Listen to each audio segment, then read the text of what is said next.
Jens Laerke, jurucakap Pejabat Penyelarasan Hal Ehwal Kemanusiaan PBB, OCHA, berkata wilayah itu adalah satu-satunya kawasan yang dikenal pasti, sebuah negara atau wilayah yang ditakrifkan dalam sesebuah negara, di mana seluruh populasinya berisiko kebuluran. 100% penduduknya berisiko kebuluran, katanya pada hari Jumaat. Gaza adalah tempat paling lapar di muka bumi, tambahnya. Laerke menjelaskan kesukaran yang dihadapi PBB dalam menyampaikan bantuan kemanusiaan ke Semenanjung Gaza.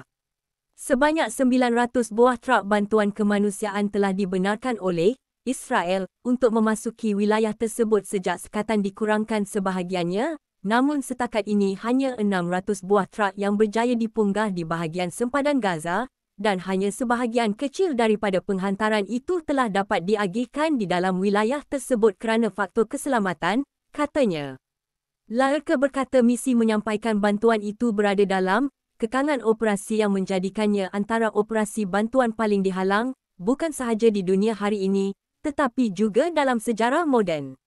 Daniel Meron, Duta Israel ke PBB, menolak dakwaan tersebut dengan berkata, dalam usaha terdesak untuk kekal relevan, mereka mengecam sekeras-kerasnya usaha terbaik Israel dan rakan-rakannya untuk memudahkan penghantaran bantuan kemanusiaan kepada penduduk awam. PBB memberi makan kepada Hamas, kami pastikan bantuan sampai kepada mereka yang memerlukan, tulisnya di platform X. Menunjukkan keadaan yang semakin buruk di dalam wilayah tersebut, seorang jurucakap PBB berkata pada lewat Jumaat bahawa individu bersenjata telah menyerbu sebuah gudang di hospital lapangan di Deir al-Balah dan merompak sejumlah besar peralatan perubatan, bekalan, ubat-ubatan serta suplemen pemakanan yang diperuntukkan untuk kanak-kanak yang mengalami kekurangan zat makanan. Gaza Humanitarian Foundation, sebuah kumpulan logistik swasta yang disokong oleh AS dan mendapat pengiktirafan Israel, telah memperluaskan pengagihan makanannya ke lokasi ketiga pada hari Khamis.